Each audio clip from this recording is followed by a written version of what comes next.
जय हिंद दोस्तों। The best GK study YouTube channel Rakesh Verma GK study पर आपका स्वागत है। कि कुछ देर की खामोशी है फिर शोर आएगा, कि कुछ देर की खामोशी है फिर शोर आएगा।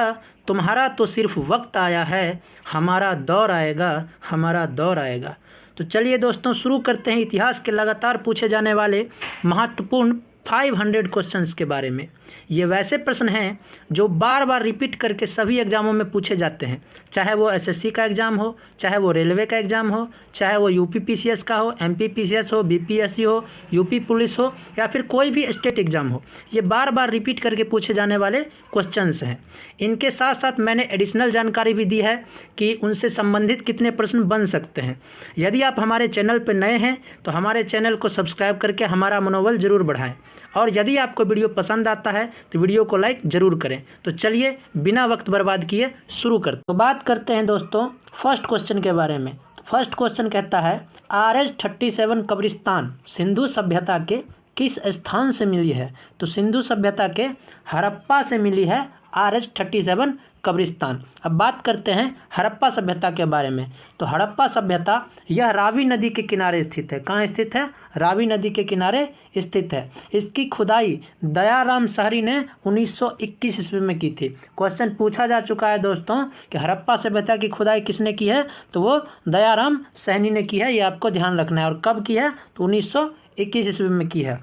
ये सिंधु सभ्यता का खोजा गया पहला स्थल है। सबसे पहले सिंधु सभ्यता में हड़प्पा को ही खोदा गया था, इसीलिए उसका नाम हड़प्पा सभ्यता भी पड़ गया था। ये आपको ध्यान रखना है। और हड़प्पा वर्तमान कहाँ है? पाकिस्तान में स्थित है। अब बात करते हैं यहाँ से मिली वस्तुओं के बारे में। तो हड़प्पा सभ्यता से मिली वस्तुएं कुम्हार का चाक, श्रमिक आवास, मातृ देवी की मूर्ति, लकड़ी की ओखली, RH-37 कब्रिस्तान, हाथी का कपाल, लकड़ी का ताबूत और स्वास्तिक चिन्ह, ये सभी वस्तुएं कहाँ से मिली हैं? तो ये हड़प्पा से मिली हैं। ये आपको ध्यान रखना है। एक बार और रिपीट कर देता हूं दोस्तों। कुम्हार का चाक, श्रमिक आवास, मातृ देवी की मूर्ति, लकड़ी की ओखली, RH-37 कब्रिस्तान, हाथी का कपाल, लकड़ी का ताबूत और स्वास्तिक चिन्ह, ये सभी वस्तुएं कहाँ से मिली हैं? तो हड़प्पा से मिली हैं। ये आपको ध्यान रखना है। अब नेक्स्ट क्वेश्चन देखते हैं। सिंधु सभ्यता के लोगों का मुख्य व्यवसाय क्या था? तो सिंधु सभ्यता के लोगों का मुख्य व्यवसाय क्या था?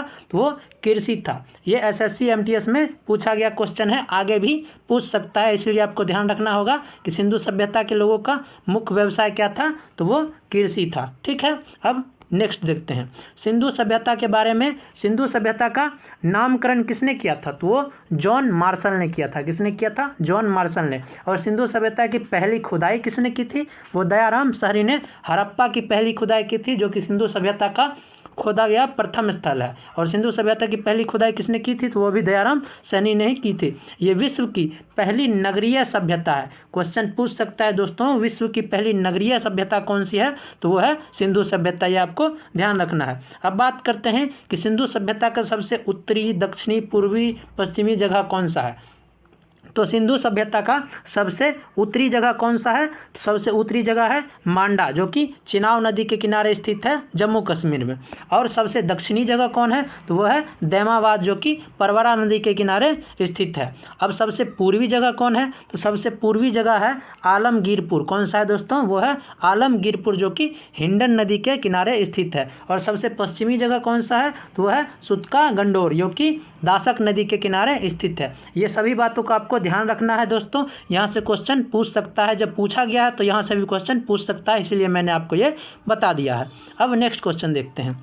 निम्न में से कौन सा एक हड़प्पा स्थल नहीं है? ये यूपीएससी का द्वारा पूछा गया क्वेश्चन है दोस्तों। ये वेरी वेरी इंपॉर्टेंट है। चनहुद्रो ये हड़प्पा स्थल है, कोट दीजी ये भी है, और देसलपुर ये भी है। ये तीनों हड़प्पा स्थल है। तो ऑप्शन आंसर सी आपका हो जाएगा। सोहगिरी, सोगोरा, जो कि हड़प्पा स्थल नहीं है। ये हड़प्पा स्थल नहीं है, बाकी तीनों हड़प्पा स्थल है। अब बात कर लेते हैं महत्वपूर्ण हड़प्पा स्थल के बारे में, जो कि सिंधु सभ्यता के प्रमुख स्थल हैं। तो वो कौन कौन से हैं? पहला हड़प्पा, दूसरा मोहनजोदड़ो, तीसरा कालीबंगा, चौथा धौलावीरा, पांचवा चनहुदरो, छठा लोथल, कोटदीजी, बनवाली, रोपड़, रंगपुर, आलमगीरपुर और सूतका गंडोर, ये सब क्या है, सिंधु सभ्यता के प्रमुख स्थल हैं। ये सभी स्थल को आपको ध्यान रखना है। यहाँ से क्वेश्चन पूछ सकता है कि कौन सिंधु सभ्यता का स्थल है या फिर नहीं है। अब नेक्स्ट क्वेश्चन देखते हैं, सिंधु सभ्यता का बंदरगाह कौन सा था। ये वेरी वेरी इंपॉर्टेंट क्वेश्चन है दोस्तों, बार बार सभी एग्जाम में रिपीट होते रहे हैं, चाहे एसएससी हो, यूपी पीसीएस हो, रेलवे हो, बीपीएससी हो, सब में ये क्वेश्चन पूछा गया है कि सिंधु सभ्यता का बंदरगाह कौन सा था। तो सिंधु सभ्यता का बंदरगाह कौन सा था, वो था लोथल। कौन सा था, लोथल। ऑप्शन बी आपका राइट आंसर है।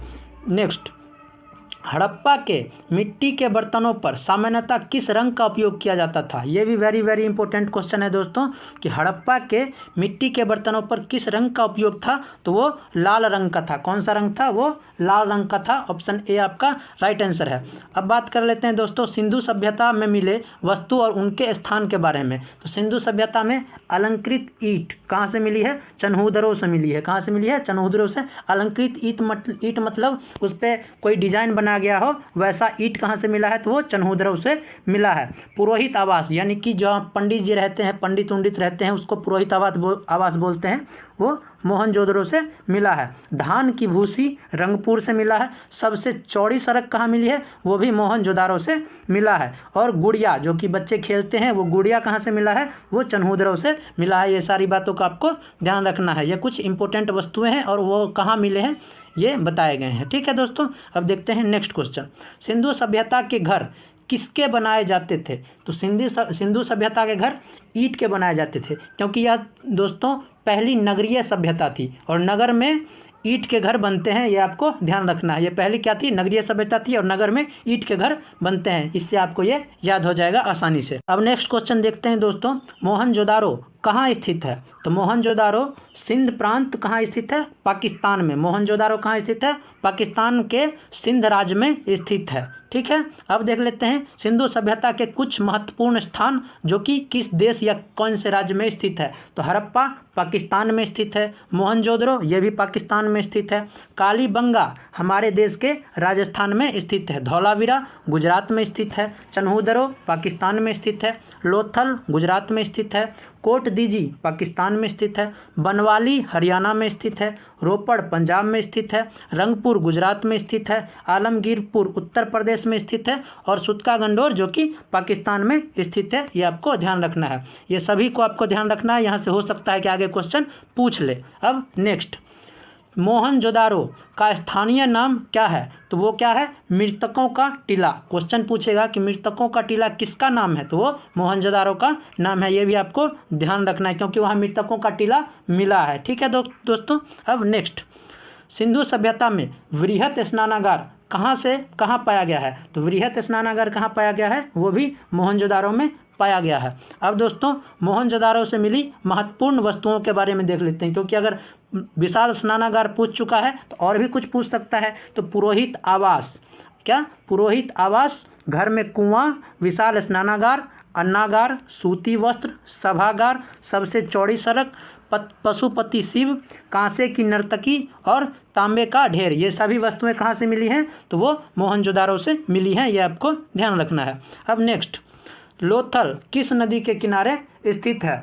तो लोथल भोगवा नदी के किनारे स्थित है और भोगवा नदी कहाँ है, ये गुजरात में है। कहाँ है, गुजरात में है। ये भी आपको ध्यान रखना है। लोथल भोगवा नदी के किनारे गुजरात में स्थित है।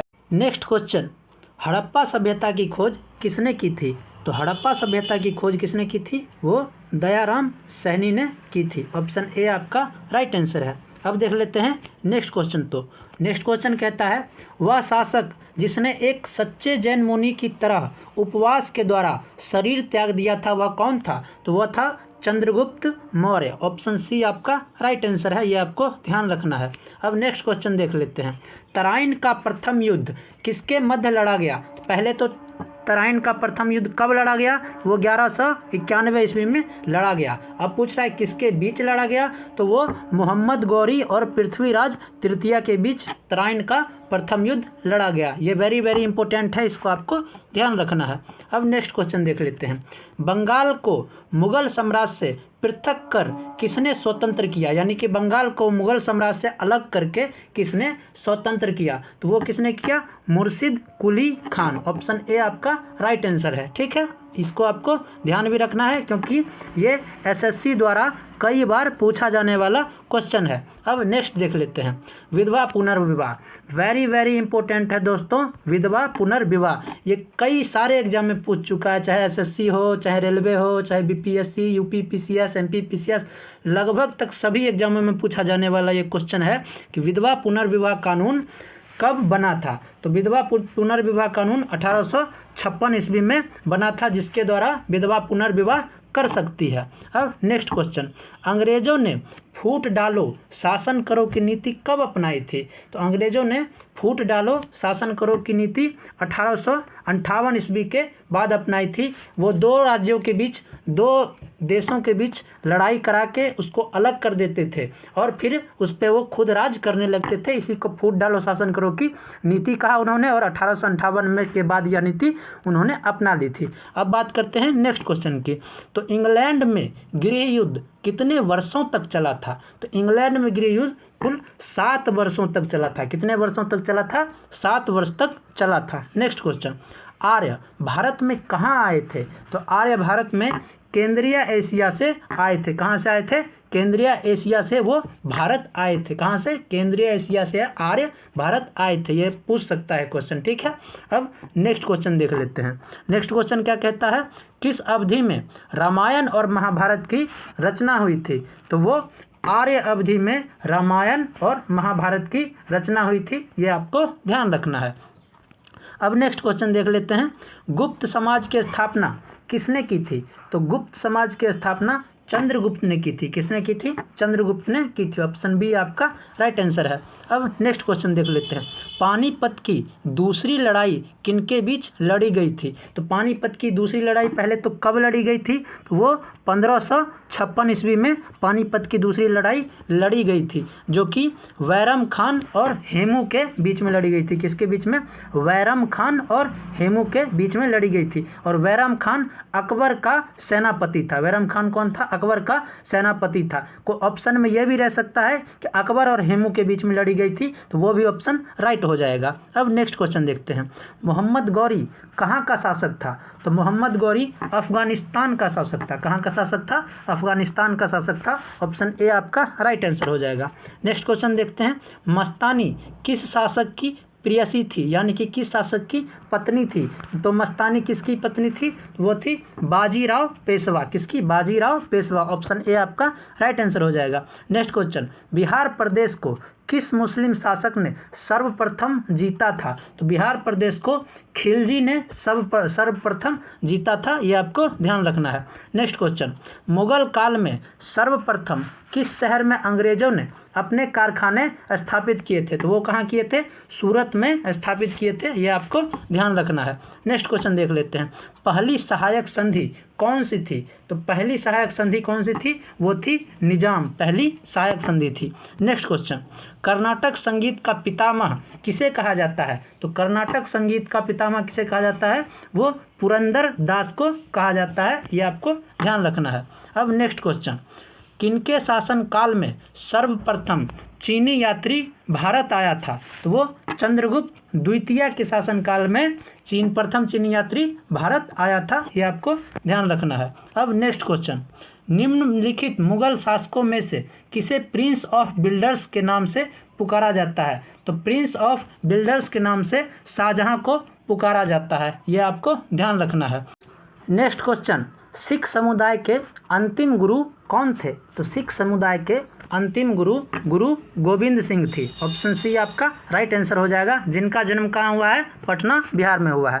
नेक्स्ट क्वेश्चन देखते हैं, कुचिपुड़ी नृत्य कहाँ आरंभ हुआ है। तो ये आपको पता ही होगा कि कुचिपुड़ी नृत्य आंध्र प्रदेश का नृत्य है, ये आंध्र प्रदेश में ही स्टार्ट भी हुआ है। अब नेक्स्ट क्वेश्चन देखते हैं, चित्रकला की गंधार शैली का सूत्रपात किसके द्वारा किया गया है। तो वो किसके द्वारा किया गया है, वो महायान संप्रदाय के द्वारा किया गया है। ऑप्शन बी आपका राइट आंसर है। अब नेक्स्ट क्वेश्चन देख लेते हैं, ताजमहल की डिजाइन तैयार करने वाला वास्तुकार कौन था? पहली बात, ताजमहल किसने बनवाया था? तो वो शाहजहां ने बनवाया था। और उसका वास्तुकार कौन था? तो वो उस्ताद ईसा था। कौन था? उस्ताद ईसा था। ये आपको ध्यान रखना है। अब नेक्स्ट क्वेश्चन देख लेते हैं। बौद्धों के विश्वास के अनुसार गौतम बुद्ध का अगला अवतार क्या होगा? तो वो कल्कि अवतार होगा। माना जाता है कि गौतम बुद्ध भगवान विष्णु के अवतार थे और भगवान विष्णु का अगला यानी कि आखिरी अवतार क्या होगा? वो कल्कि अवतार होगा, जिसके अवतरित होने से हमारी पृथ्वी को नष्ट कर दिया जाएगा, क्योंकि उस टाइम पृथ्वी पर पाप बहुत ज़्यादा बढ़ जाएगा। फिर भगवान विष्णु यानी कि भगवान बुद्ध कल्कि अवतार लेकर पाप को खत्म करेंगे। अब नेक्स्ट क्वेश्चन देखते हैं। सम्राट अकबर ने निम्नलिखित में से किस महल का निर्माण फतेहपुर सीकरी में करवाया था? तो वो किस महल का निर्माण करवाया था? पंचमहल का निर्माण फतेहपुर सीकरी में करवाया था। यह आपको ध्यान रखना है। यदि वीडियो आपको पसंद आया है तो वीडियो को लाइक ज़रूर करें और हमारे चैनल को सब्सक्राइब कर लें। धन्यवाद।